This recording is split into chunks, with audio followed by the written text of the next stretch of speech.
حي على الفلاح.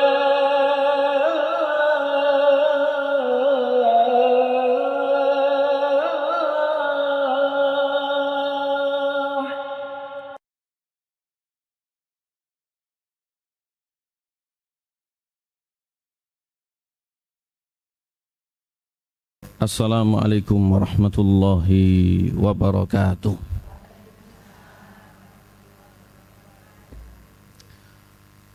Alhamdulillahi hamdan syakirin, hamdan na'imin. Asyhadu an la ilaha illallah ilahul awwalin wal akhirin, wa asyhadu anna Muhammadan abduhu wa rasuluh khatamul anbiya'i wal mursalin. Allahumma salli wa sallim wa barik ala nabiyyina Muhammadin rasulillahil karim wa ala alihi wa ashabihi ajma'in, amma ba'd. Wa qala Allah subhanahu wa ta'ala fi kitabih minha ya ayyuhalladzina amanu ittaqullaha haqqa tuqatih wa la tamutunna illa wa antum muslimun. Wa qala fi ayatin ukhra ya ayyuhan nas ittaqu rabbakumul ladzi khalaqakum min nafsin wahidah wa khalaqa minha zawjaha wa batha minhuma rijalan katsiran wa nisaa'a wattaqullaha alladzi tasaaluna bihi wal arham innallaha kana 'alaikum raqiba. Wa aidan ya ayyuhalladzina amanu ittaqullaha wa qulu qawlan sadida yuslih lakum a'malakum wa yaghfir lakum dzunubakum wa may yuti'illaha wa rasulahu faqad faza fawzan 'azima. Sa'adatul muhtaramat yang kami hormati, kami muliakan, ibu-ibu, para alim, para senior, beserta seluruh keluarga besar Majelis Taklim Muslimah Masjid Al-Falah Surabaya yang berbahagia. Puji syukur alhamdulillah, pagi hari ini kita masih mendapatkan banyak sekali nikmat-nikmat dari Allah. Nikmat-nikmat yang tidak terhitung, tidak pula bisa kita sebut satu persatu namanya. Akan tetapi nikmat itu menjadi satu. Saat ini kita bisa bersama-sama duduk bermajelis yang mudah-mudahan segala bentuk pengorbanan kita. Dari awal kita sudah niat datang ke sini di rutinan kita Sabtu ketiga, mendapatkan pembalasan yang setimpal dari Allah dan termasuk di antara tiket surga. Sekaligus kelak mudah-mudahan kita dipertemukan dengan junjungan kita Nabi besar Muhammad sallallahu alaihi wasallam. Allahumma amin. Kita bersyukur memuji kehadirat Allah, nikmatnya yang begitu banyak, di antaranya kita masih hidup di tahun ini 1447. Jatah hidup yang memang semakin berkurang, tapi kita semakin bertambah umur, yang artinya perjalanan untuk menuju Allah semakin dekat. Maka marilah sebagai orang Islam yang bijak, kita melihat apa yang disampaikan oleh Allah pada ayatnya yang mulia dari surat Al-Hasyr. Ya ayyuhalladzina amanu ittaqullah wal tanzur nafsum ma qaddamat lighad. Sudah sering disampaikan oleh para dai, artinya wahai orang-orang yang beriman, bertakwalah kepada Allah, dan masing-masing jiwa, masing-masing orang melihat apa yang sudah dijadikan bekal atau diupayakan atau diperbuat untuk hari esok. Bukan esok akad niki, Bu, tapi esok itu adalah setelah kita mati. Kita bakal hidup lagi untuk bertanggung jawab di hadapan Allah. Maka itu Nabi SAW yang mulia, beliau menyampaikan sebuah riwayat sebagaimana disebutkan oleh Imam Bukhari dari sahabat Nabi yang mulia Abdullah putra Umar bin Khattab radhiyallahu anhuma, kun fid dunya ka'annaka gharibun au abiru sabil. Jadilah kalian umatku di dunia ini seperti orang asing atau orang yang sedang melakukan safar perjalanan. Artinya tempat itu bukan miliknya, tempat itu tidak ditinggalinya selama-lamanya. Maka marilah dengan sebaik dan seefektif mungkin kita manfaatkan umur yang diberikan oleh Allah dengan terus untuk kita banyak mengabdi kepadanya dengan jalur-jalur yang diajarkan oleh Nabi. Mudah-mudahan kita bisa istiqomah sampai akhir nanti. Allahumma amin. Tidak lupa salawat salam kita aturkan atas beliau sallallahu alaihi wasallam wa afdhalus salati wa taslim wa salawatullahi wassalamu alaihi, sebaik-baik manusia yang menjadi imam kita, yang kita terus belajar tentang beliau. Di antara belajar bukan hanya ajaran berupa perintah atau himbauan, tapi juga larangan, agar kita bisa selamat dengan menghindarinya, nanti tidak terancam masuk ke dalam neraka. Monggo ibu dibuka bukunya masing-masing tentang mi'at mukhalafat alati taqau fil katsir minan nisa, 100 kesalahan dan dosa yang sering terjadi pada kaum wanita. Ini saya malah punya 300. Sampai ibu-ibu itu komplain, kok wanita terus Pak Ustadz gitu. Okay. Kapan laki-laki lebih banyak? Ya, laki-laki ini lebih banyak. Sehingga kalau wanita salah, laki-lakinya akan ditanya dulu. Lapora kok kandani begitu ya. Oleh karena itu sebagai laki-laki, saya sebagai saudara jenengan, maka di sini saya memberitahu diri saya dan keluarga dan juga panjenengan, maka mewakili bapak-bapak, mudah-mudahan yang kita kaji ini bermanfaat. Allahumma amin. Ibu masih ingat terakhir kita ngaji tentang apa? Masih seputar dalam masalah harta. Penyimpangannya adalah bakhil dalam hal harta. Alhamdulillah dalam perjalanan 1 tahun kita bertemu di Dzulhijjah, saat ini sudah Muharram, kan 1 tahun. Dari 1446 sampai 1447, walaupun hitungan harinya 1 bulan. Insya Allah bakhil ini sudah tidak ada di tengah-tengah kita. Betul nggih Ibu? Nggih. Selanjutnya, terakhir dari penyimpangan masalah harta. Yang ke-66 silahkan dibuka halaman 162 Ibu sekalian. Berlaku tabdzir. Kita menyebut mubazir. Mubazir niku jane wonge. Jadi orangnya itu mubazir. Makanya dalam surat Al-Isra disebutkan innal mubadzirin. Sejatinya orang-orang yang berbuat tabdzir sehingga disebut mubadzir. Ya. Kanu ikhwanas syayatin. Dulure sinten? Kancane sinten? Ya. Berlaku tabdzir yaitu boros dan israf. Orangnya disebut musrif menggunakan sin. Itu orang yang berlebih-lebihan. Ya. Kalau musyrif itu orang yang membimbing, beda lagi. Kalau perempuan musyrifah. Lah kalau yang berlebih-lebihan perempuan musrifah. Ya. Musrifah. Berlaku tabdzir atau boros dan israf berlebih-lebihan. Disebutkan dalam kitab. Di antara sekian banyak hal yang seringnya menyibukkan wanita, yaitu gemar berhias dan berdandan. Ini tidak bisa dipungkiri. Bahkan jenengan badhe rawuh mriki minimal ngoco. Ya. Kudunge wis pas apa urung. Lah iya nanti lek meslek ya tidak pantas. Ya. Yang penting kita tidak berlebih-lebihan. Ngoco kok sampai 30 menit ini kan sudah tidak pas. Ya. Nanti kalau ada kelirunya, koconya menjadi sasaran. Bukan dirinya yang diperbaiki dengan apanya yang harus dirubah, tapi koconya menjadi sasaran. Bahaya. Di antara sekian banyak hal yang sering menyibukkan wanita adalah gemar berhias dan berdandan. Ini betul kok. Ulama ketika menyampaikan seperti ini, ulama ini juga punya istri, ulama juga punya keluarga, ulama ini adalah panutan umat. Kelihatannya memang tidak salah dan memang betul. Betul tidak Ibu? Okay. Insya Allah betul. Sebenarnya hal itu tidak tercela. Hal itu tidak tercela. Boleh apa boleh? Boleh berhias dan berdandan. Boleh berhias dan berdandan. Yang tidak boleh niku berlebih-lebihan.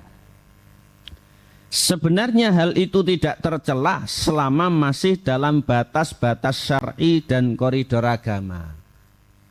Ya. Masing-masing kita tahu dan masing-masing kita juga ngerti dengan kebiasaan yang lumrah. Yang penting tidak di luar lumrah. Ya kalau di luar rumahnya orang soleh itu namanya karomah. Kalau di luar lumrahnya orang-orang biasa itu bukan lagi karomah. Macak dandan suwi, apa itu karomahnya? Tidak. Karena banyak orang yang tidak betah macak. Ya. Tapi macak cepat sudah pantas, ini malah justru bisa jadi karomah. Bahkan nggak macak ya sudah pantas, ini termasuk nikmat. Betul tidak? Ya. Semuanya itu kan lewat proses, dan proses itu ada nilainya. Sekiranya sudah ada tujuan tanpa proses, itu ya mungkin lebih ringkas. Seperti orang tidak makan tapi kenyang terus dan hidup. Seperti orang tidak minum tidak pernah ngelak. Ini ditemukan kosakata baru. Kalau lapar lawannya adalah kenyang. Kalau haus lawannya apa? Baru KBBI menemukan ini. Hanya belum update. Saya juga lupa masalahnya makanya tanya. Ya. Kalau orang Jawa menyebut tuwuk. Ya. Nah, ini ada. Nanti mau dicari ya. Ya mirip begitu. Ya. Disebutkan dari Amru bin Syu'aib, dari bapaknya, dari kakeknya. Amru bin Syu'aib bin Amru. Ya. Jadi kakeknya Amru itu ya Amru namanya. Bapaknya itu namanya Syu'aib. Beliau radhiyallahu anhu menyampaikan, kakeknya ini menyebutkan sabda Nabi yang mulia sallallahu alaihi wasallam. Silakan diperhatikan halaman 162 di Arab yang ada terjemahannya dalam hadis riwayat Imam Ibnu Majah kitab Sunan. Enggak disiapkan terjemahnya. Kulu washrabu wa tasaddaqu walbasu malam yukhalidhu israfun au makhilatun. Rawahu Ibnu Majah. Monggo Ustaz. Dari Amru bin Syu'aib, dari bapaknya, dari kakeknya, diriwayatkan bahwa ia berkata, Rasulullah Shallallahu Alaihi Wasallam bersabda, silakan kalian makan, minum, bersedekah dan berpakaian, asalkan tidak berlebih-lebihan dan tidak berlaku sombong. Okay. Dalam hadis yang mulia ini disebutkan tentang 4 hal. Yang satu muatannya kental dengan ibadah. Makan duniawiyah, tapi bisa bernilai ibadah. Minum pun juga demikian, berpakaian juga demikian. Tapi untuk sedekah ini lebih ke arah dominan ibadah. Jadi sedekah itu sesuai dengan kemampuan, jangan bakhil, tapi jangan menelantarkan keluarga. Yang penting istiqomah. Yang penting istiqomah. Maka itu ada satu sifat hamba Allah, yaitu Ar-Rahman, disebutkan pada surat Al-Furqan. Surat Al-Furqan urutan keberapa Ibu? 25. Ya. Ayat pinten? Nah ini kita cari dulu. Ayat 67. Surat Al-Furqan surat ke-25 ayat 67. Monggo artinya. Dan termasuk hamba-hamba yang maha pengasih. Dan termasuk hamba-hamba Tuhan yang maha pengasih, orang-orang yang apabila menginfakkan harta, mereka tidak berlebihan dan tidak pula kikir di antara keduanya secara wajar. Nggih. Nah niki. Ayat 67 surat Al-Furqan, walladzina idza anfaqu lam yusrifu wa lam yaqturu wa kana baina dzalika qawama. Termasuk hamba-hamba Allah Ar-Rahman, kembali ke ayat sebelum-sebelumnya yaitu ayat 63. Orang-orang yang apabila berderma mereka tidak berlebihan sehingga nanti ada tanggung jawab yang ditelantarkan, tidak pula mereka kikir sehingga tidak sama sekali melakukan, namun di antara keduanya secara wajar dan istiqomah.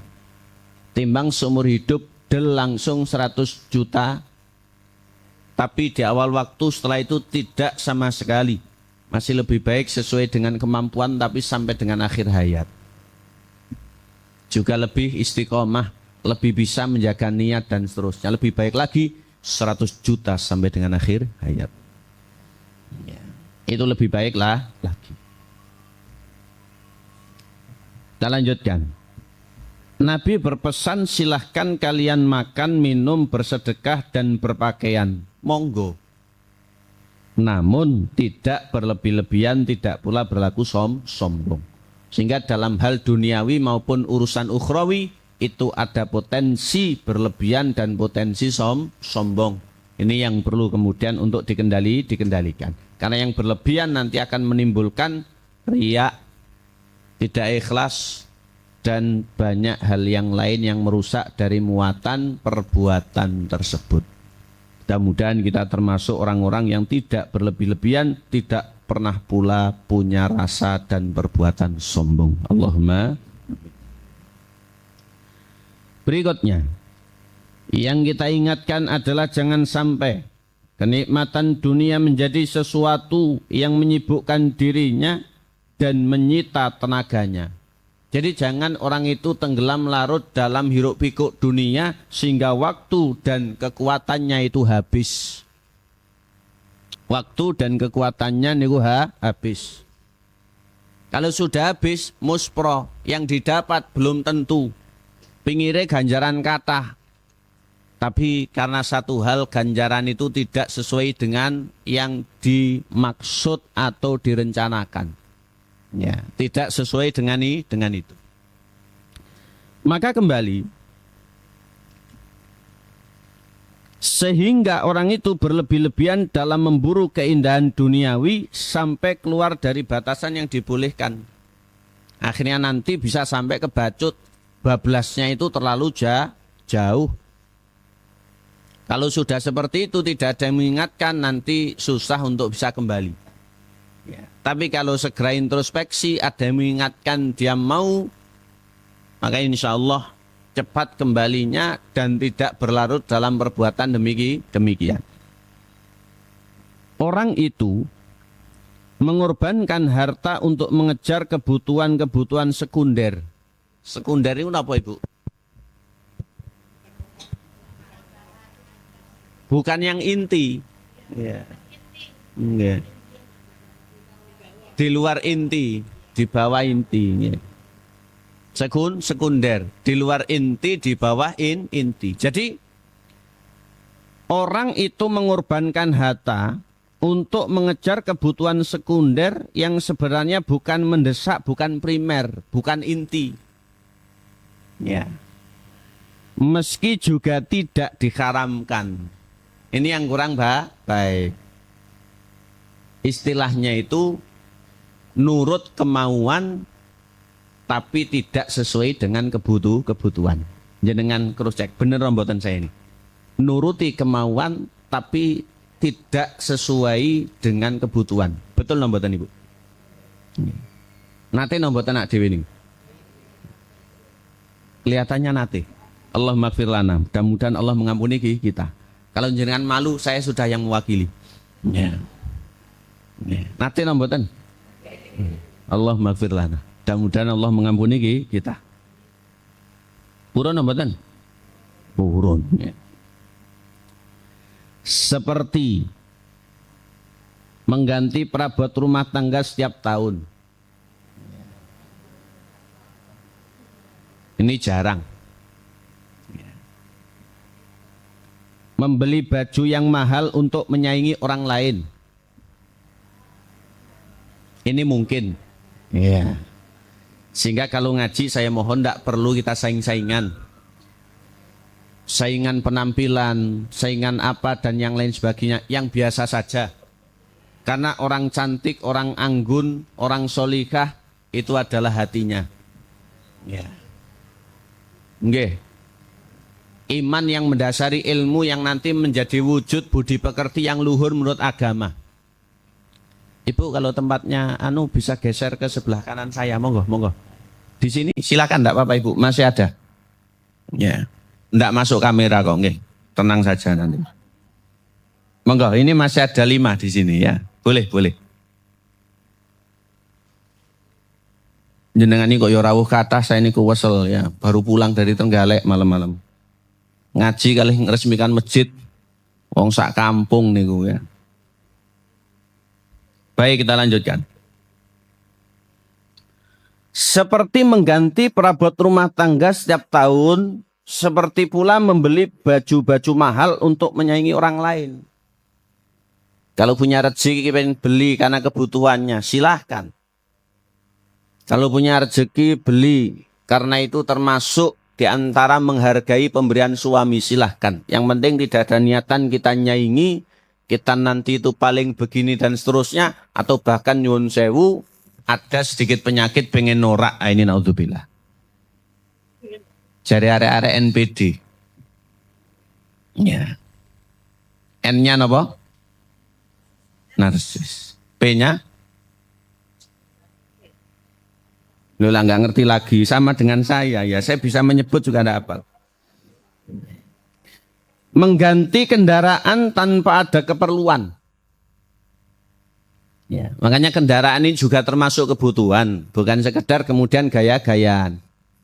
Ya, makanya kita ini akan dihisap oleh Allah nanti. Pakaiannya ini akan menjadi hisap. Rumah kita ini akan menjadi hisap. Dan juga kendaraan kita ini akan menjadi hisap. Bahkan jenengan kasute pinten, kerudunge pinten, tase pinten, itu juga akan menjadi hisap. Bahkan sing nemplek ten mripat ini akan menjadi hisap. Napa niku? Ya. Kok idep sing biasa ditemplek nih dulu. Ya. Nggih, itu akan menjadi hisap. Selanjutnya. Dan berganti-ganti HP sehingga keluar dari batas kewajaran. Tanpa kebutuhan dan fungsi yang jelas. Ini juga tidak baik. Ya. Selanjutnya.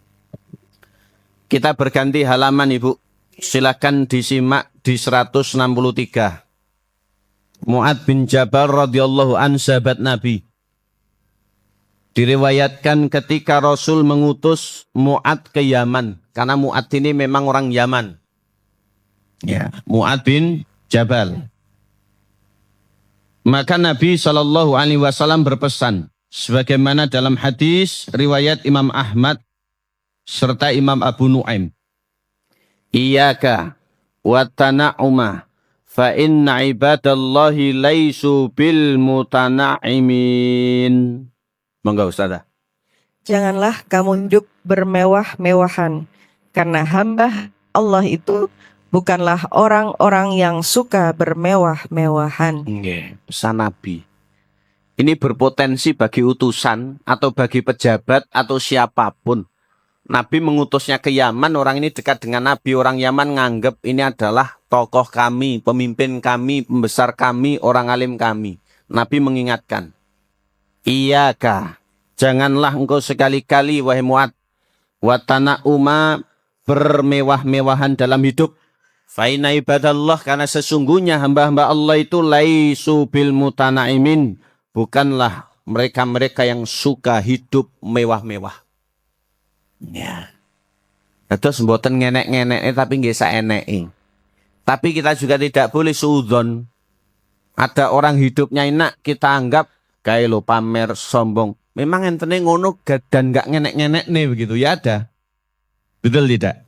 Oke. Ketika melihat orang jangan gampang kita menilai, tapi untuk diri kita banyak introspeksi. Kita menghindari ngenek-ngenek ini dengan bermewah-mewah seadanya saja. Okay. Tapi istilahnya itu kaya dengan cukup itu relatif. Tapi kalau dipikir-pikir cukup ini sudah luar biasa. Badhe mam nggih cukup, badhe nyandi nggih cukup, pengen apa nggih cukup kan. Ya. Namanya cukup.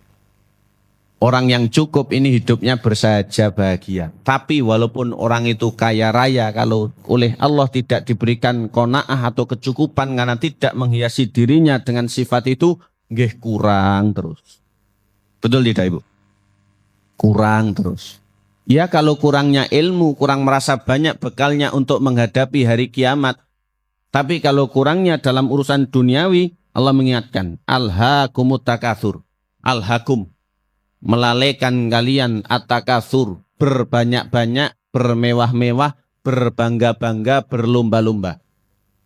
Itu memang sudah menjadi ciri khas manusia. Ya, sehingga kadang orang itu nyun sewu, ada sesuatu yang menjangkiti dirinya, itu terkait dengan yang lain. Sehingga kalau orang lain itu punya apa atau bagaimana, niku orang lainnya bahagia, kita tidak mengucap kalimat syukur yang ikut bahagia karena senang, tapi malah dhewe sing loro. Ya. Agama itu melarang kita seperti itu. Makanya Nabi berpesan tentang resep kebahagiaan dalam hadis Imam Bukhari dan Imam Muslim, unduru ilaman huwa asfala minkum walatanduru ilaman huwa fauqakum fahuwa ajdaru ala tasdaru nikmatallahi alaikum. Seringlah melihat ke bawah untuk urusan duniawi, jangan terus ndangak. Karena melihat ke bawah itu akan lebih memantapkan karunia Allah pada kita. Ternyata niki sangat luar biasa dan pas bagi kita. Orang itu merasa masih kurang, merasa ini tidak berharga karena belum kehilangan. Belum kehilangan. Yang punya sandal jepit disyukuri, sandal slop disyukuri, sandal apapun disyukuri. Tidak usah kita melihat sandal besi. Ya maksud saya itu sandal yang gitu ya. Soalnya nopo sandal jepit niku kalau hilang kena panas-panasnya aspal siang-siang nggak punya sandal beyuh, melocot kakinya ibu. Nikmat no mboten? Sandal jepit saja ndak apa-apa, disyukuri. Ya. Kita diperintah Nabi untuk lebih banyak melihat ke bawah, jangan terus melongok ke atas. Kadang kita sing ndak patek manut, nggih Bang. Mari untuk kita terus hidup ini dengan aturan agama. Nabi berpesan kepada Mu'ad bin Jabal tadi, iyyaka wa tana'um fa inna ibadallahi laisu bil mutanaimin. Mu'ad, jangan sekali-kali kau di sana hidup mewah, karena hamba Allah itu bukanlah mereka yang hidup bermewah-mewah. Ya. Ini bukan berarti Islam melarang orang untuk kaya, melarang orang untuk punya hasil yang banyak, melarang orang untuk punya simpanan, tidak. Yang penting caranya benar dengan kemudian kewajibannya ditunaikan. Tapi ya kita kadang itu perlu melihat. Kita ini perlu melihat. Ya bagaimana ya, agar semuanya ini bisa berjalan teratur.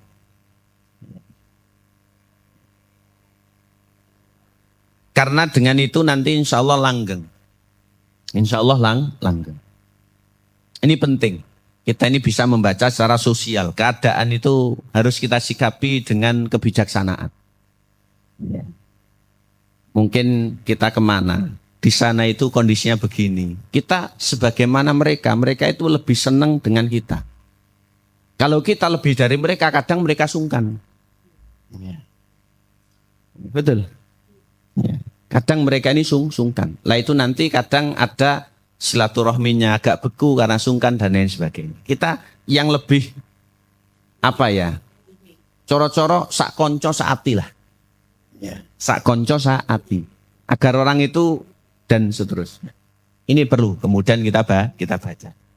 Insya Allah dalam hidup ini agar terus berkesinambungan dalam kebaikan. Dalam dakwah pun juga demikian. Dan saya ini adalah orang yang hobi sepedaan motor. Ya, ada orang mendoakan saya, mudah-mudahan Pak Ustadz nanti segera punya mobil. Amin. Saya ini kulong gindu ya. Kalau saya bawa, kadang saya kelanggar cilik, orang itu perasaan nggak ngundang lagi. Soalnya sungkan. Ya. Nah, mending saya sepedaan motor. Kadang saya ini diterkan jauh, istri saya pulang. Engkau mulai tolong tuh Pak ngojek Pak. Loh jenengan ngojek, lah iya malah penak saya gitu. Nah, ini lebih masyarakat sehingga kerjasama kita bermitra dalam dakwah ini langgeng. Saya sebagaimana mereka itu menganggap saya saudara. Saya senang seperti itu dimanapun. Ya. Kadang saya pedan pancal barang kok, tapi yang nggak jauh, 2-3 kilo. Kalau dari rumah ke Al-Falah pedan pancal nggak jadi ngaji saya semaput ini nanggung. Bawa ke RSAL situ. Jadi begitu ya. Agar kita ini bisa terus bermitra dengan saudara-saudara kita itu dengan baik. Nabi mengingatkan Mu'ad tadi, kemudian ulama berkomentar yang lebih parah lagi. jika perilaku israf berlebihan menjadikan tidak mau menunaikan kewajiban agama. Karena segala atribut yang dimiliki atau bagian dari duniawi yang disikapi secara berlebihan tadi menjadikan janggetan hati badhe napa-napa akhirnya moh. Ya. Orang takut dengan pipi dan rambutnya tidak jadi wudhu. Orang takut dengan kuku dan tangannya tidak mau salaman.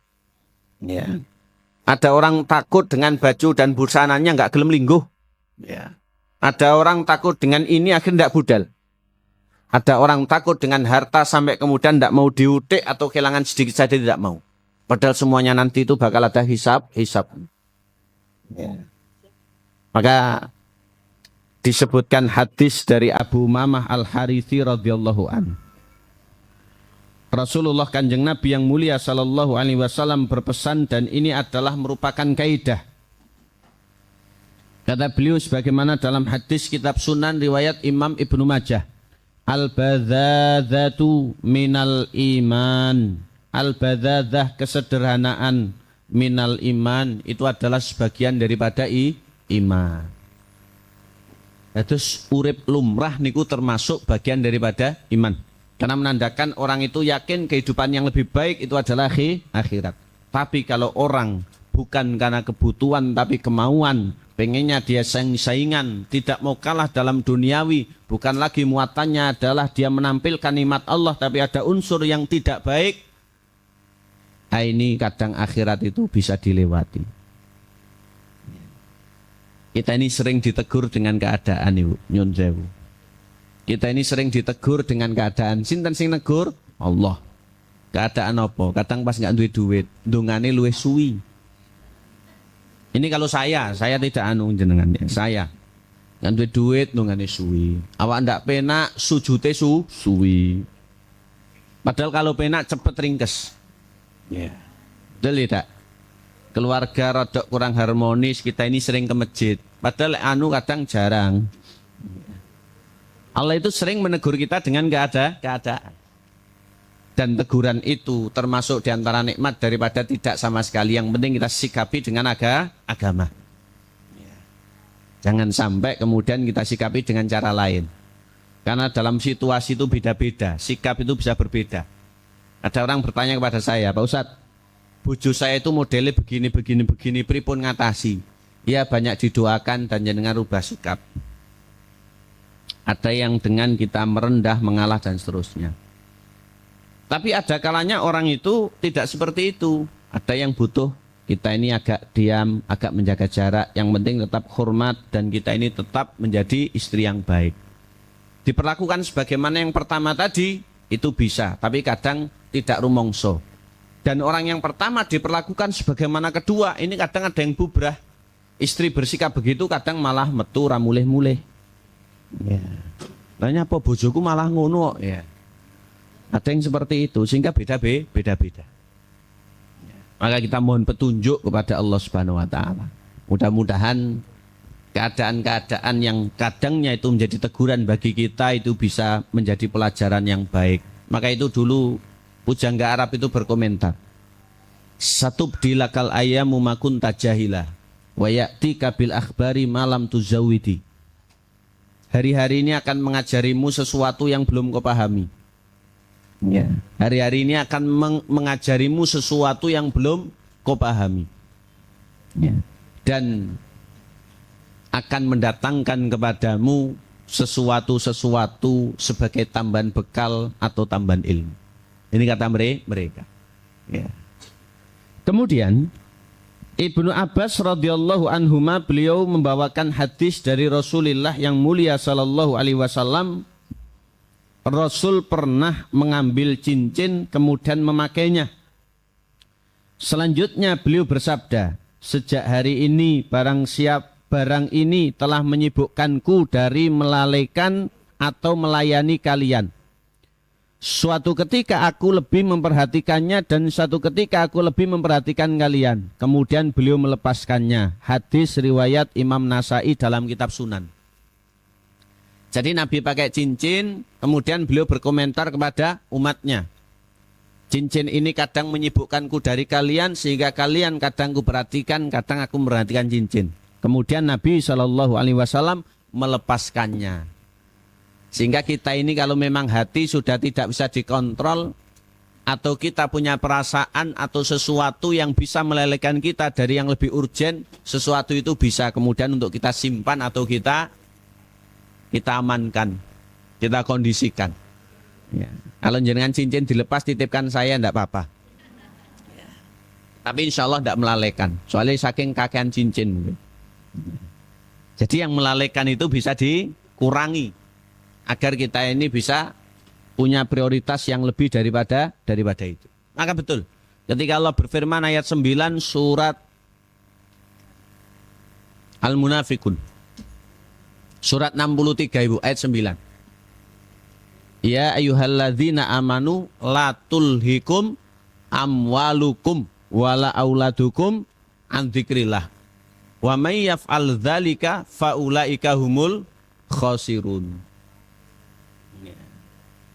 Ayat 9 surat Al-Munafikun. Dia laras.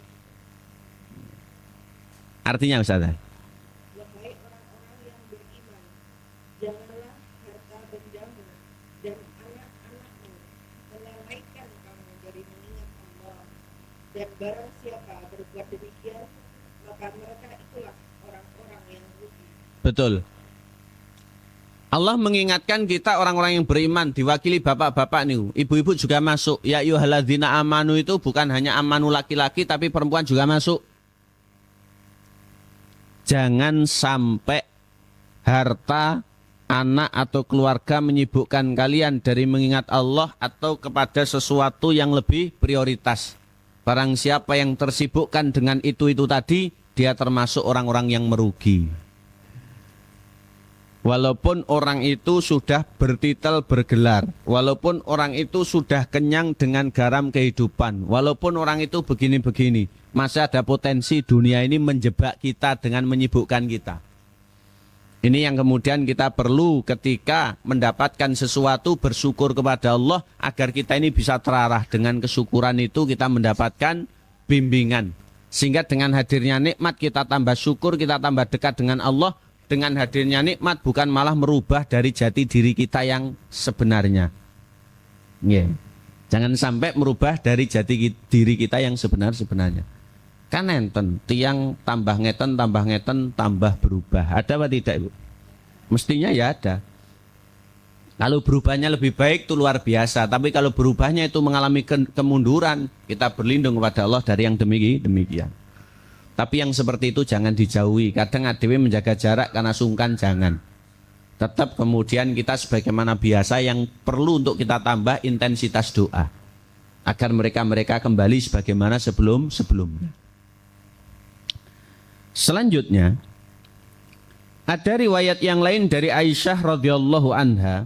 Sebagaimana dikutip masih dalam kitab Sunan Hadis riwayat Imam Nasa'i. Rasul sallallahu alaihi wasallam pernah melihat Aisyah sedang memakai 2 gelang emas.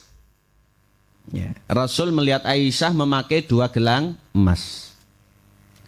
Lalu Rasul bersabda, Aisyah, maukah ku beritahu tentang sesuatu yang lebih baik daripada itu? Maksudnya 2 gelang emasmu itu. Seandainya engkau melepasnya dan engkau menjadikan 2 gelang yang terbuat dari perak, kemudian engkau celup dengan za'faron atau kunyit, niscaya lebih baik. Artinya apa? Diturunkan prestisnya. Ya. Diturunkan nilainya. Cara bahasane wong-wong dibeteti. Ya. Sing apik didukne, sing ngeten didukne dan seterusnya. Ibu-ibu punya 10 gram, dadekne 3 gram. Yang punya ini jadikan ini. Itu kalau jadi fitnah, fitnahnya bisa berkurang. Tapi kalau tidak, ya tidak masalah. Tapi kalau hati kita mulai sudah berubah, perbuatan kita sudah mulai berubah, pikiran kita sudah tidak karena lebih fokus ke situ. Nah, ini boleh itu kemudian untuk disikapi dengan seperti itu. Bukan berarti lek kudu ngapi disuwek separuh akhirnya malah elek. Salah tompo mengke ya. Ya, jelas Ibu ya. Nabi sampai seperti itu. Dari emas suruh nyelup dengan perak, dengan za'faron, kemudian seperti kunyit. Kita lanjutkan. Nah, ini halaman terakhir dalam penyimpangan harta. Halaman 164. Ibu silahkan disimak. Ngantuk atau tidak nih, aman ya? Alhamdulillah. Okay. Mari kita lihat. Perhatikanlah pahala orang yang meninggalkan sikap berlebihan dalam berhias karena sifat warok, yaitu tidak mau berbuat dosa, maksiat dan syubhat, dan ketawaduannya. Jadi orang itu bisa mengurangi kemauan demi warok, demi tawadhu, untuk dia ini betul-betul menjadi orang yang agar tidak gampang berubah. Itu pahalanya besar. Karena yang diinginkan adalah kehidupan akhirat. Pahalanya besar. Kemudian bandingkan buah yang penuh berkah ini dengan orang yang suka berlaku israf atau berlebihan.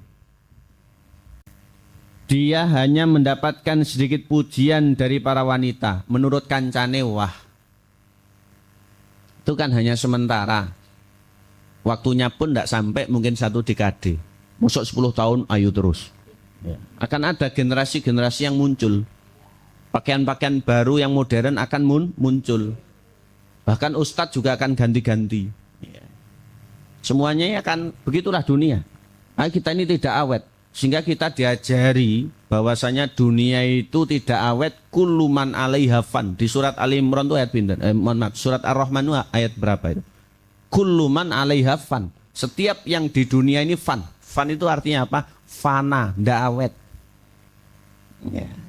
Tidak awet. Ganti. Ya. Yang awet hanya Allah Subhanahu wa taala, zat yang maha kekal.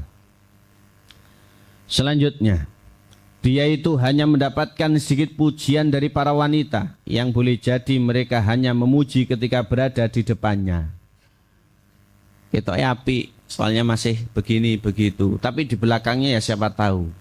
Itulah tidak enaknya kalau orang itu berbuat bukan karena Allah. Tapi kalau sudah karena Allah, bah ngene bah ngoten, ndak ada masalah. Di ngeten nggih biasa, di ngoten nggih biasa. Kita ini santai hidupnya. Istilahnya itu tidak gampang baper. Maka itu banyak orang mengatakan orang ikhlas itu diantara cirinya dipuji tidak gampang terbang, dicela tidak gampang mutung atau tumbang. Ya. Tapi kalau orang begitu bisa jadi ya, keikhlasannya itu perlu untuk ditingkatkan. Ya. Sehingga dipuji itu tidak gampang terbang, dicela itu tidak mudah tumbang. Sedangkan ketika tidak ada, mereka pun mencelanya. Dia tidak mendapatkan balas sedikit pun dan tidak tahu apa yang sebenarnya dia inginkan dari pujian itu. Padahal orang yang meninggalkan sikap bermewah-mewah karena Allah, niscaya Allah akan memperbagus ganjarannya dunia akhirat. Maka itu Mu'ad bin Anas radhiyallahu an membawakan hadis Rasulullah sallallahu alaihi wasallam dalam sabda, "Man tarakal libasa tawadu'an lillah wa huwa yaqdiru alaihi da'ahu Allahu yaumal qiyamati ala ru'usil khalaiki hatta yukhayyirahu min ayyi khulalil imani sya'ayal basuha." Hadis riwayat Imam Tirmidzi. Silakan Ustaz. Barang siapa meninggalkan pakaian mewah karena tawadhu kepada Allah, padahal ia mampu untuk membelinya, maka Allah akan memanggilnya pada hari kiamat nanti di hadapan seluruh makhluk. Bahkan ia disuruh memilih perhiasan iman manapun yang ingin ia kenakan. Okay. Mudah-mudahan kita semuanya Ibu, Allahumma amin. Mudah-mudahan sekali lagi kita semuanya Ibu, Allahumma amin. Saya yakin ibu-ibu itu begitu. Kadang kalau ada apa itu masih mempertimbangkan anak. Masih jaga-jaga kalau di rumah itu ada yang perlu untuk ditambal kebutuhannya dan yang lain sebagainya. Nggih napa nggih? Bahkan kita ngaji itu bukan untuk bermewah, nggih pokok pantes, nggih napa nggih? Kita itu seperti itu. Sudah tidak nuruti hawa nafsu, kemauan, keinginan dan seterusnya. Yang penting kita ini di kalangan orang lain itu adalah layak, pantas, sesuai dengan menutup aurat. Kok merebes saya ini? Tapi merebes nggih mboten saged nukokne jenengannya.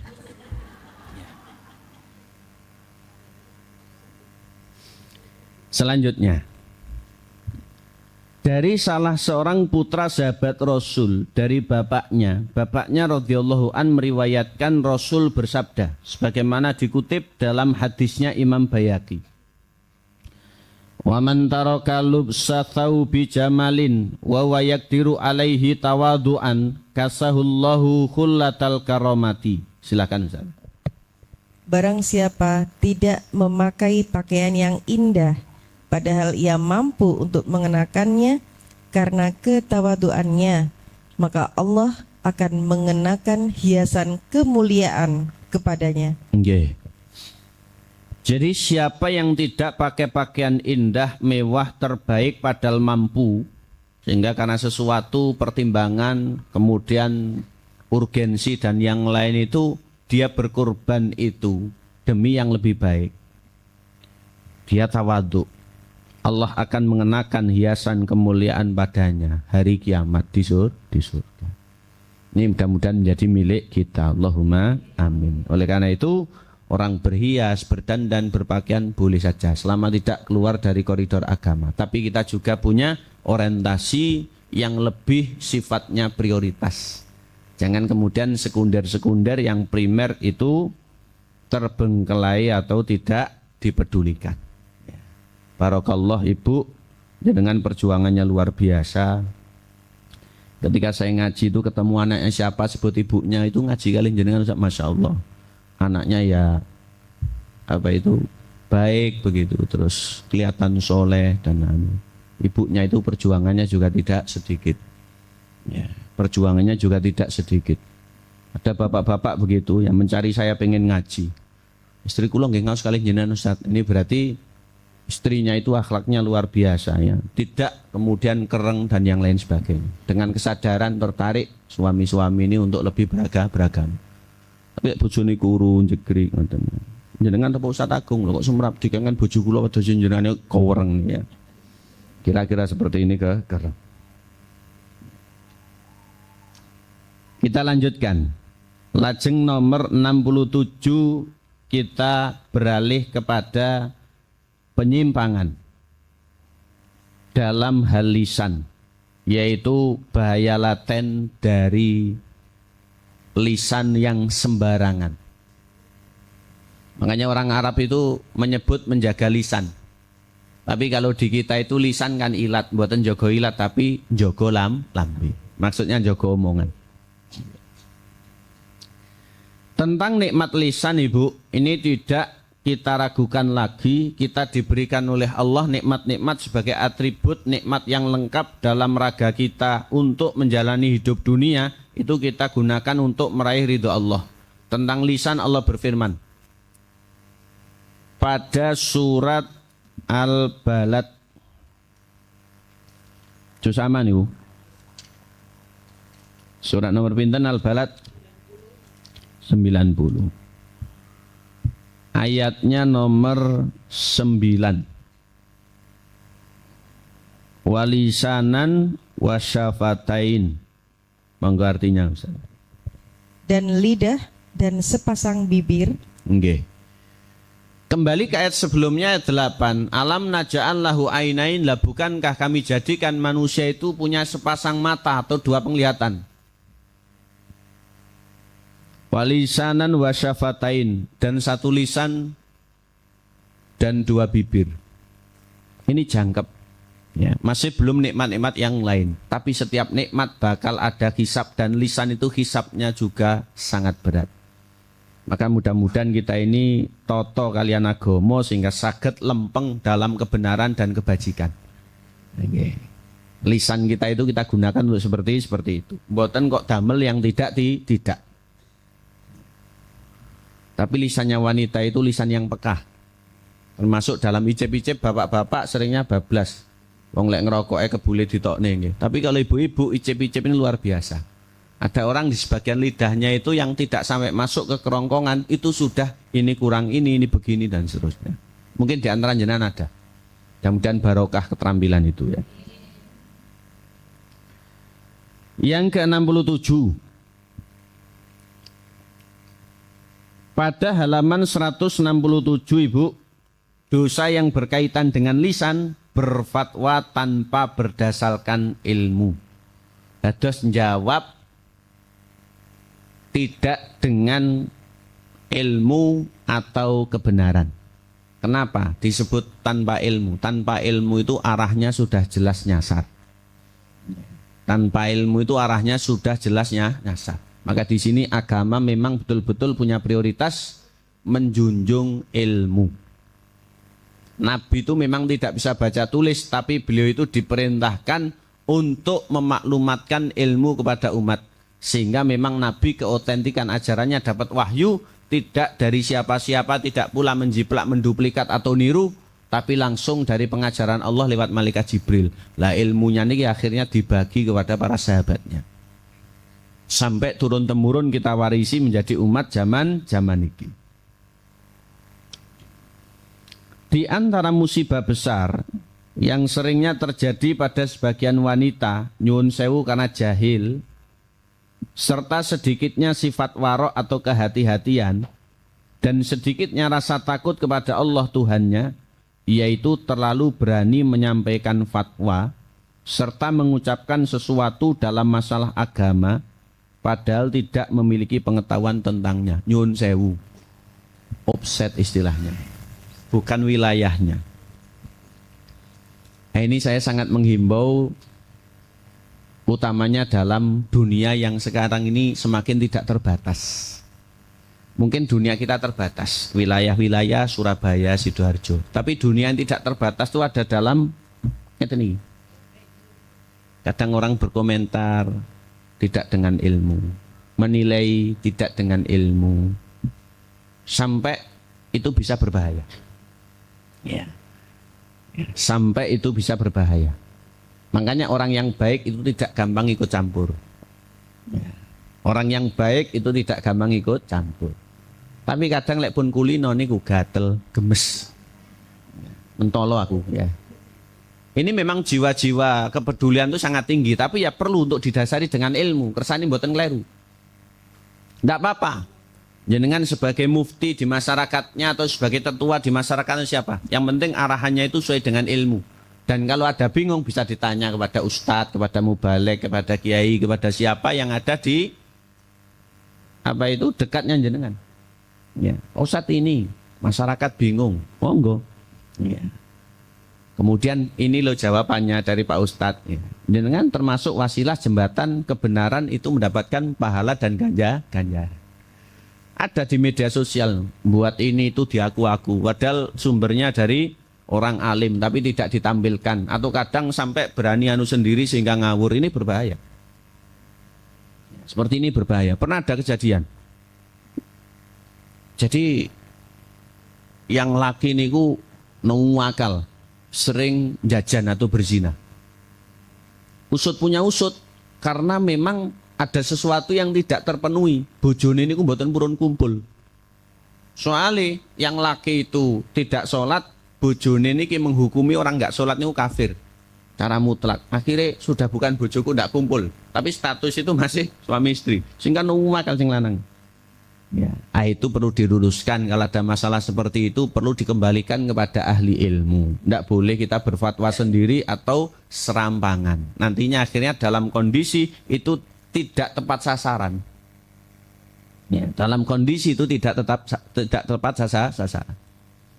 Maka itu ketika ada ayat 7 atau ayat 9 surat Al-Anbiya surat 21, Allah Subhanahu wa taala berfirman, "Fas'alu ahla dzikri in kuntum la ta'lamun."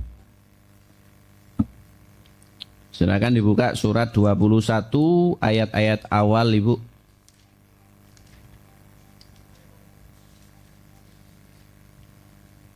Ayat pinten? Ayat 7. Fas'alu ahla dzikri in kuntum la ta'lamun. Fas'alu takono sapa sira kabeh ahla dzikri marang wong sing ngerti. In kuntum ya. Nalikane sira kabeh la ta'lamun. Urung weruh utawa tidak ngerti sapa sira kabeh. Artinya kita ini bertanya kepada orang yang ngerti. Ahlu dzikir itu artinya adalah ahli ilmu ketika kita tidak tahu. Sebagaimana ketika para sahabat Nabi dalam perjalanan ada yang junub padahal dalam keadaan terluka. Kemudian sahabat-sahabatnya itu menghukumi agar mandi besar tidak bisa diganti dengan tayamum. Mandi kemudian mati. Sampai Nabi itu bersabda keras. Ya. Kemudian beliau menyampaikan, kenapa tidak tanya? Wa inna masyifaul aisual. Karena obatnya orang tidak tahu itu tanya. Ya. Obatnya orang tidak tahu itu tanya. Alhamdulillah masjid kita ini sudah memfasilitasi dengan fasilitas-fasilitasnya, termasuk ada yang terbuka secara umum kalau itu bisa diambil pelajaran, kalau tidak ada privasi-privasi sehingga ada waktu dan ada person-person tertentu yang melayani pertanyaan dari umat di sini itu ada.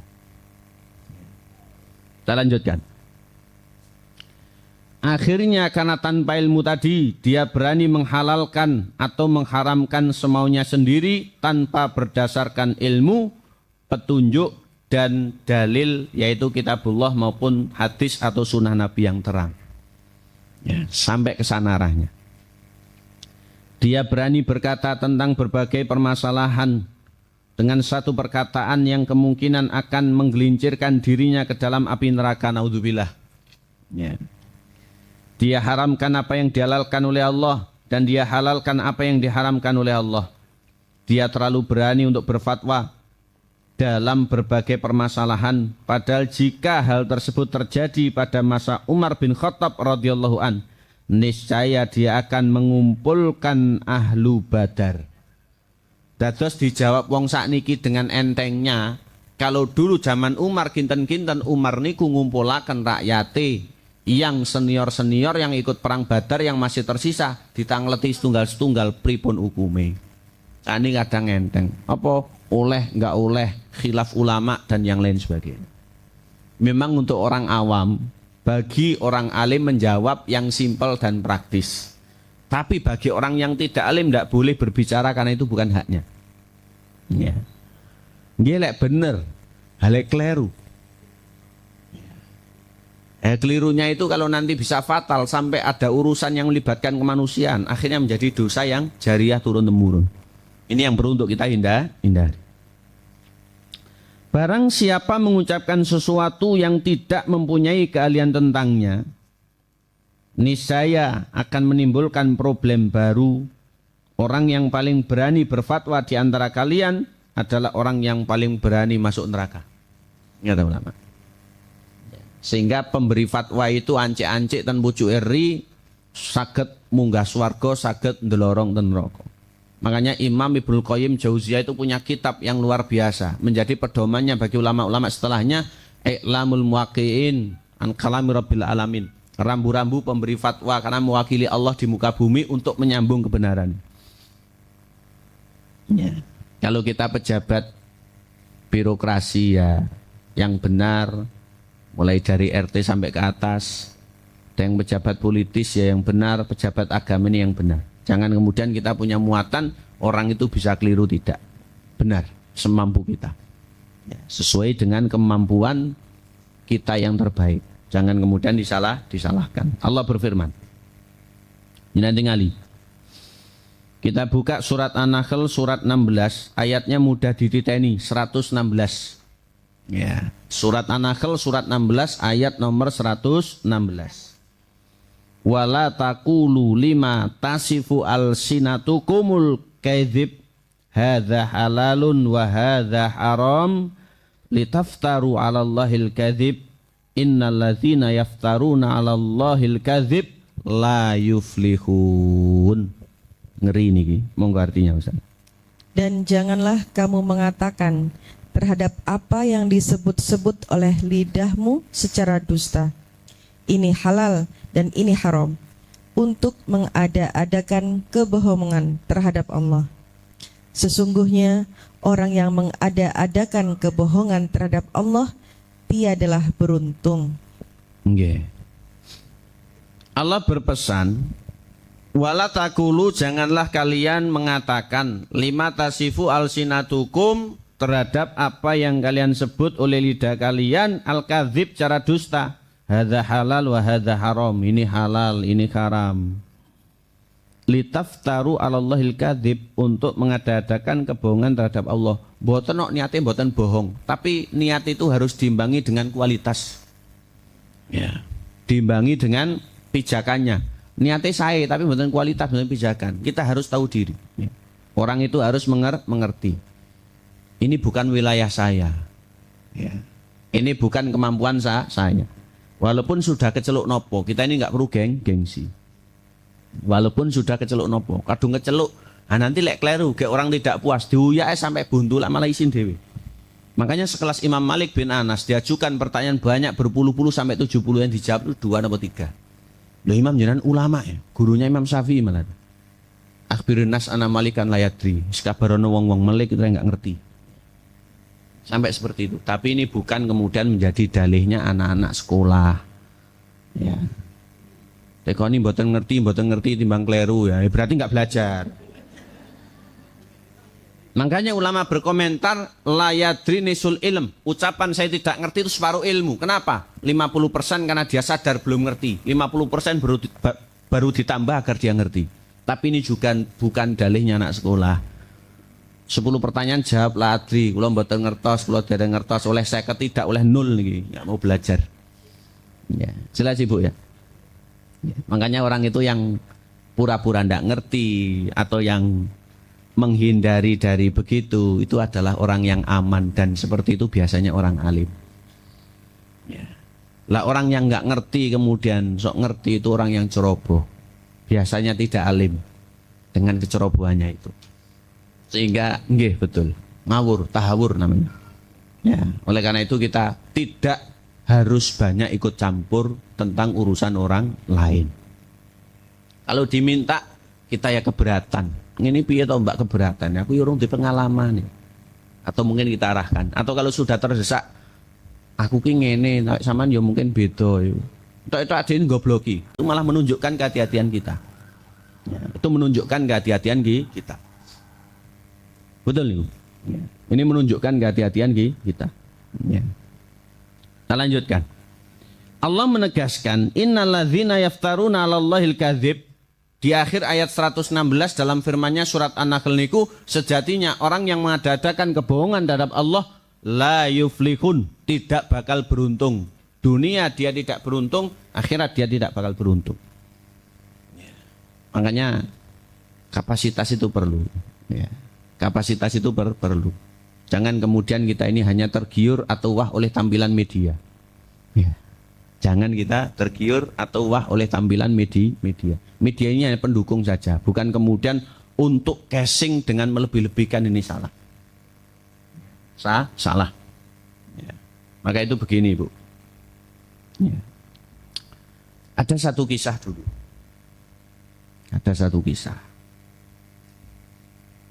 Dari sisi ini kita sampaikan dulu di Islamic University Medina atau Jamiatul Islamiyah Medina ini.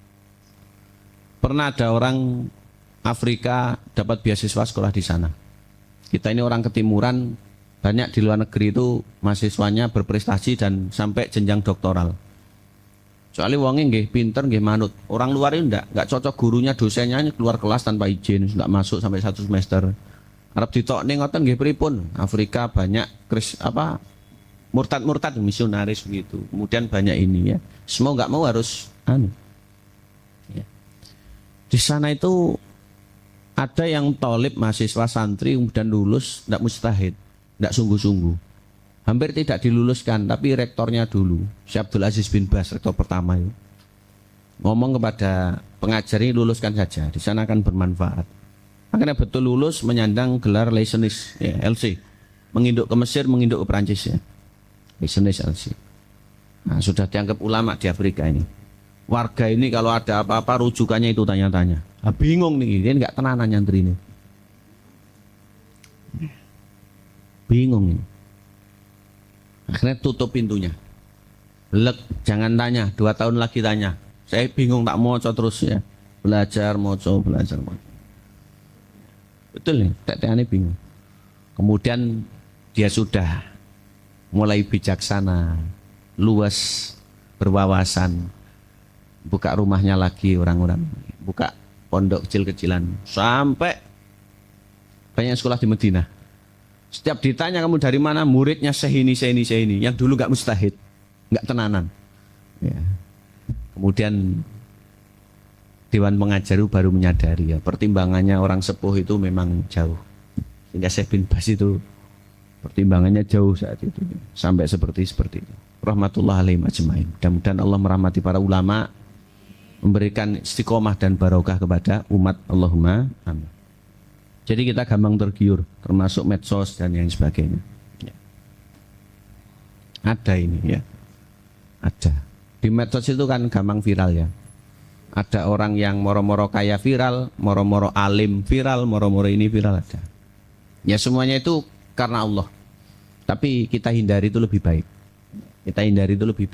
Jadi ada orang ini alim betul. Pulau batin awa-awa ini belum ada sepucuk kukunya. Jadi di Pulau Madura sana ibu, ada seorang tokoh agama, ustadz itu alim, warok, zuhud, menghindari banyak hal. Punya guru di tanah Jawa ini orang alim. Sekiranya nyandar pada gurunya, dia ini mau jadi apa, minta apa, umat sudah menyediakan. Tapi bukan itu orang beragama. Istilahnya nyun sewu, boten nitip ni urip. Akhirnya ulama tanah Jawa yang jadi gurunya ini rawuh di Madura. Ketika rawuh di Madura, orang itu datang dengan bawa sepeda motor. Masya Allah Ustaz, antum datang? Iya, saya dengar guru mau ceramah pengajian di sini, datang. Habis itu sudah salim pergi, biar gak dikira dekat orang ini terekspos nanti. Dipuji gurunya berarti gurunya itu menaruh segan, ada sesuatu yang orang gak banyak tahu. Kalau pengajian otomobil cherry, bawa pakaian-pakaian yang didumi jamaah sitok-sitok, paringi buku sitok-sitok, gak unde-unde napa gorengan, didum. Dia yang ceramah, dia yang begitu. Dia yang ceramah gitu, jamaahnya ngasih minum, gak diterima. Saya sudah sanggup katanya. Ya. Sampai seperti itu. Kita ini belum ada sepucuk kukunya. Berbes saya diceritani, saya yang begitu. Saya hanya begitu. Ya. Saya kalau keluar kota itu kadang orang nginep di hotel. Saya sampai sungkan. Anak saya ciblon sampean begitu ya. Saya ini sungkan. Ya. Kemudian saya ngalahi, aku tak budal dewe. Saya pengen jane numpak bis tapi wedi lek model Sumber Kencono gitu.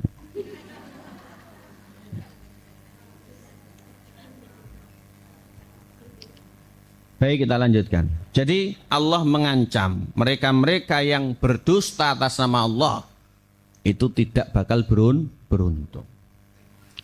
Dari Abdullah putra Amr bin As radhiyallahu anhuma, Abdullah bin Amr ini menyampaikan, saya mendengar Rasul yang mulia sallallahu alaihi wasallam bersabda, sebagaimana dalam hadis ini riwayat Imam Bukhari dan Imam Muslim. Hadis ini terkenal, ulama selalu mewanti-wanti. Innallaha la yakbidul ilma intiza'an yantazi'uhu minal ibad walakin yakbidul ilma biqabdil ulama hatta idza lam yubqi aliman takhadhan nasu ru'usan juhala fasu'ilu fa'aftau bighairi ilmin fadallu wa adallu. Monggo artinya Ustaz. Sesungguhnya Allah tidak akan mencabut ilmu dari para hambanya sekali cabut. Namun Dia akan mencabut ilmu tersebut dengan cara mewafatkan para ulama. Sehingga jika orang yang berilmu sudah tidak ada lagi, maka manusia akan mengambil ilmu dari orang-orang yang bodoh. Mereka akan ditanya, lantas mereka berfatwa tanpa berdasarkan ilmu. Sehingga mereka pun tersesat dan menyesatkan orang lain. Nggih, naudzubillah. Agar kita lebih berhati-hati dan sekarang lebih bersyukur, ulama masih banyak. Hari kiamat tidak ada ulama sama sekali. Orang beriman sudah tidak ada. Disitulah runtuhnya jagat raya ini. Kita ini bersyukur kehidupan masih berjalan, diantaranya karena ulama. Ya. Oleh karena itu kita dekat dengan mereka, mencari ilmunya, bukan mencari dunianya. Kadang ada orang dekat orang alim itu punya muatan yang keliru, pengen ini itu keliru. Pengen kita mendapatkan ilmu yang kita gunakan untuk mencari ridha Allah. Nabi berpesan, innallaha sejatinya Allah layak bidul ilma intiza'an yantazi'uhu minal ibad. Tidak menarik ilmu atau mencabutnya dari para hambanya itu secara frontal. Ilmu hilang, hambanya kemudian nul putul, suwung, itu tidak. Walakin yakbidul ilma biqabdil ulama. Allah mencabut ilmu itu dengan mewafatkan ulama satu persatu. Wafatkan ulama satu persatu. Ya, ulama diambil satu persatu. Dan ulama wafat belum tentu yang lahir itu nanti levelnya ulama. Nggih lek zaman Imam Syafi'i lahir wafatnya Imam Abu Hanifah. Imam Abu Hanifah atau Hanafi Nu'man bin Thabit Al-Kufi itu wafat. Imam Syafi'i Muhammad bin Idris bin Syafi' niki lahir. Niku nggih sepadan paling tidak. Tapi nggih butuh waktu untuk sampai jenjang ulama. Kadang saat niki sing sida setunggal sing lahir mengke bukan levelnya ulama. Yang lebih repot lagi, yang lahir nanti adalah levelnya yang menggerus agama ini. Kita berlindung kepada Allah Subhanahu wa taala. Hatta idza lam yabqa ayyubki aliman ittakhadhan nasurusan jualah. Sampai jika orang yang berilmu sudah tak ada lagi, maka manusia akan mengambil ilmu dari orang yang nyun sewu jahil, bodoh.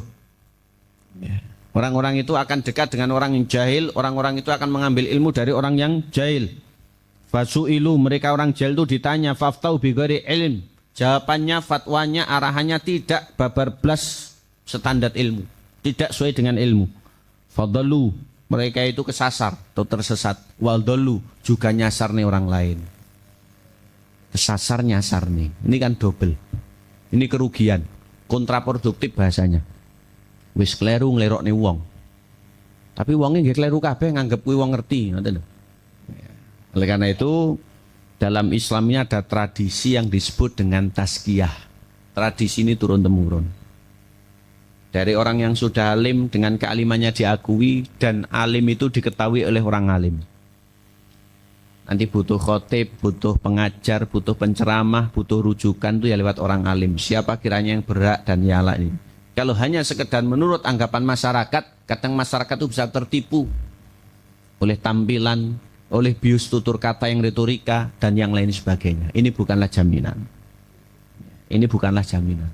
Orang alim itu kadang ceramai mboten enak. Ndak enaknya ada dua. Ndak enak memang belekak-beleku itu ada model. Sebagaimana Syekh Muhammad Rasyid Ridho. Itu pemilik majalah besar Al-Manar tingkat dunia. Itu pembaharu. Tapi lek ceramah belekak-beleku, ting protot-protot mungkin kita tidak paham. Tapi beliau sayal ketika menulis, ibaratnya lembaran itu adalah tuangan dari ilmu bak sungai-sungai besar yang mengalir tiada habis. Enten kan ulama ini lek ceramah pinter, tapi nggih nulisnya mboten produktif. Enten nggih sing ceramah pinter nulis produktif, sing gak pinter kabeh bukan ulama. Yang nggak pintar semuanya bukan ulama. Dari Abu Hurairah, beliau radhiyallahu an meriwayatkan sabda Nabi yang mulia sallallahu alaihi wasallam berupa ancaman. Sebagaimana dalam hadisnya Imam Abu Dawud dan Imam Ibnu Majah. Kata baginda Nabi, man uftiya bi ghairi ilmin kana itsmuhu ala man aftahu wa man asyara ala akhihi bi amrin ya'lamu anna rusda fi ghairihi faqad khanahu. Niki. Monggo Ustaz. Barang siapa diberi fatwa tanpa berlandaskan ilmu, maka dosanya dibebankan kepada orang yang memfatwakannya. Dan barang siapa menunjukkan sesuatu kepada saudaranya padahal dia mengetahui bahwa yang benar itu ada pada yang lain, berarti dia telah mengkhianatinya. Okay. Baginda Nabi mewanti-wanti man uftiya bi ghairi ilmin kana itsmuhu ala man aftah. Siapa yang diberi fatwa tanpa ilmu, dosa yang mengamalkan keliru tadi kembali kepada yang beri fatwa. Sing ngomongi, sing ngandani, sing jawab. Kembali ke sana. Wa man asyara ala akhihi bi amrin ya'lamu anna rusda fi ghairihi faqad khanahu. Dan barang siapa yang menunjukkan orang lain kebalikannya yang bukan sebenarnya dan dia itu tahu, dia berarti mengkhianatinya. Dosa napa dosa, Bu? Berdosa. Maka orang yang memberikan fatwa, orang itu menguraikan masalah, mewakili yang menyampaikan kebenaran, datang untuk saudaranya dengan muatan dia ini adalah menginginkan kebahagiaan dan kebaikan bagi saudaranya. Sehingga berfatwa itu juga termasuk berdakwah. Maka Allah memberikan rambu-rambu. Jangan buka surat Yusuf, surat yang ke-12 ya. Ayat nomor 100 pinten. Saya carikan. Surat Yusuf, surat ke-12, ayat-ayat terakhir Ibu.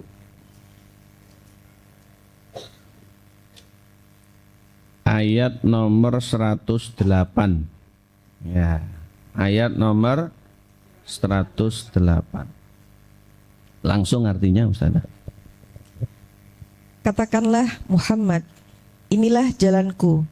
Aku dan orang-orang yang mengikutiku mengajak kamu kepada Allah dengan hujjah yang nyata. Maha suci Allah dan aku tidak termasuk orang-orang musyrik.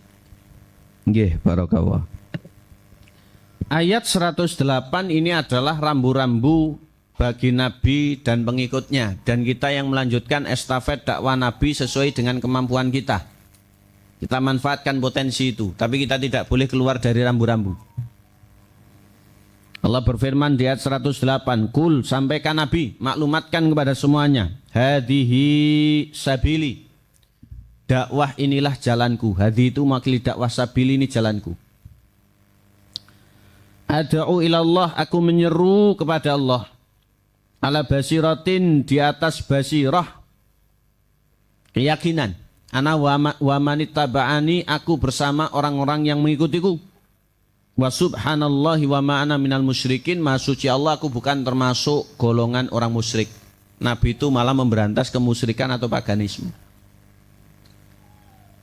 Nah, Nabi itu maklumatkan, diperintah oleh Allah, inilah jalan dakwah beliau. Ala basirah, dengan keyakinan. Napa artinya basirah? Basirah di sini artinya pertama al-ilmu, yang kedua al-khilmu, yaitu ilmu yang merupakan dasar segala sesuatu, serta khilmu, budi pekerti atau akhlak yang lembut. Sehingga akhlak yang lembut ini kalau tidak ada ilmunya kadang bisa menjerumuskan, tapi walaupun punya ilmu akhlaknya tidak ada, itu akan mengalami penolakan. Betul tidak? Ini yang perlu kita imbang. Akhlak tidak kita bicarakan, ilmu yang kita bicarakan. Ilmu nopo, agar kita ini bisa basiroh. Karena setiap kita itu harus mengajak sesuai dengan kapasitas. Masjid memfasilitasi kita ngaji, kula ngaturaken kita belajar bersama, saking kula jenengan setunggal-setunggal beto mungkin tiang pinten-pinten, insyaallah bertambah. Sebagaimana dulu sahabat Abu Bakar mengislamkan 32 orang, yang lain dan berapa. Walaupun masjid kita nanti tidak muat, kalau ngaji tidak apa-apa. Ya. Bisa ada yang ngaji di mana dan seterusnya. Dan ngaji nggak boleh diwakili. Saman koranyang toh mbak biar saya ngajak, wis wakilono ya. Ora oleh ngeten iki ya. Ya, boleh ndak wakili. Kula nggih mboten teko wakilono ya, saya enten yang ceramah ya. Panjenengan wakilono buyar kabeh nanti ya. Nggih Ustaz. Kita kembali. Yang dimaksud ilmu dalam basirah itu ilmu apa? Pertama al-ilmu asy-syar'i. Ilmu syar'i itu tafsirnya. Ini adalah modal bekal agar kita ini bisa beneh atau melek hukum-hukum agama untuk kita beragama dan menjadikan orang lain ini juga ke agama. Itu butuh ilmu syar'i. Sesuai dengan kemampuan. Wudu, sholat-sholat ilmu ngoten. Bahasa Arab nggak semua orang mampu. Ilmu faraid nggak semua orang mampu. Ilmu-ilmu pelik diwakili oleh para ulama. Standar-standar mawon. Minimal dengan putra-putri kita ini basiroh. Nanti kalau nggak basiroh keliru, yang benar nggak ustadzah dan sekolahan. Lah kata mama saya seperti ini ustadzah, enggak. Seperti ini yang benar. Akhirnya pas rapat atau pas pertemuan wali murid nggak keliru ada isin ya. Betul tidak? Jadi harus standar sesuai ya. Yang pokok-pokok. Yang kedua, al-ilmu bikaifiyati dakwah. Jadi kita ini ngerti tentang pendekatan atau cara-cara dakwah ini. Jadi dakwah yang benar itu ada koridornya, tidak boleh begini-begini, boleh itu begini, kita tahu. Ya. Kemudian yang ketiga, al-ilmu bi ahwalil mad'u, tentang audien-audien atau lapangan dakwah, medan dan yang lain kita bisa membaca. Kita bisa membaca. Bahkan termasuk kesibukannya apa, hobinya apa, pendidikannya apa, kebiasaannya apa, kita baca. Ya, kita baca. Saya itu kalau mau khutbah Jumat atau ngaji di tempat yang saya belum pernah, mesti saya tanya sana. Dan saya selalu kula nuwun sowan kepada ulamanya sana. Ya. Pripun yang mriki agar nanti tidak gerusa-gerusu akhirnya mabrut kabeh. Kesan pertama sudah buyar. Ya. Bukan itu yang kita inginkan. Dan ada sesuatu yang menjadi hikmah dalam fikih, walaupun kita pegang madhab itu atau pendapat itu, ada yang kemudian kita korbankan selama bukan masalah unsur atau keyakinan. Banyak yang seperti itu. Ya. Banyak yang seperti itu. Baik, kita lanjutkan. Selanjutnya, ulama menyinggung langit mana yang akan menaunginya, bumi mana yang akan dia pijak jika berani berkata tentang agama Islam padahal tidak mempunyai pengetahuan tentangnya. Tidak luput kita ini dari penglihatan, pengawasan, pendengaran Allah Subhanahu wa ta'ala. Nanti kita ini akan mendapatkan pembalasannya. Lah orang-orang yang berani nyun sewu dalam kata kasar, lancang dalam agama ini, nanti dia ini akan bingung. Selanjutnya, Ibnu Mas'ud radhiyallahu an, beliau menyebutkan sabda Rasulullah yang mulia sallallahu alaihi wasallam sebagaimana dalam hadis riwayat Imam Ahmad dan Imam Tabrani, "Syaddun nasi adzaban yaumal qiyamati rajulun qatala nabiyyan au qatalahu nabiyyun au rajulun yudillun nasa bighairi ilmin au musawwirun yusawwiru tamathil." Silakan Ustaz. Manusia yang paling pedih azabnya pada hari kiamat nanti adalah seseorang yang membunuh seorang nabi ataupun yang dibunuh oleh seorang nabi. Seorang yang menyesatkan manusia tanpa berlandaskan ilmu, atau seorang pelukis yang melukis patung-patung. Barakallahu fiik. Jadi ada ancaman dari Nabi untuk 4 orang. Jadi nanti hari kiamat yang pedih azabnya pertama yang membunuh para nabi. Ini kebanyakan Bani Israel menyakiti, bahkan ada yang membunuh para nabinya. Yang kedua yang dibunuh nabi, jelas ini bukan berada dalam iman. Dan yang ketiga, mereka-mereka yang menyesatkan manusia tanpa ilmu dengan ngawurnya dalam agama. Dan yang keempat, mereka-mereka yang mencipta atau membentuk sesuatu yang bernyawa. Ya. Mereka-mereka yang seperti itu. Oleh karena itu mari ini kita perhatikan agar kita ini dalam hidup punya koridor atau punya jalan. Dan kembali kepada yang pertama, jangan sampai kita ini boros atau minimal berlebih-lebihan. Yang kedua, mari bersama-sama kita jaga lisan. Insya Allah ini akan menjadikan kehidupan lebih harmonis. Dan dua-duanya ini menjadikan kita itu dengan orang lain akan langgeng dan orang itu senang. Hadirnya ini akan ditunggu, perginya ini akan digelani. Bukan tekane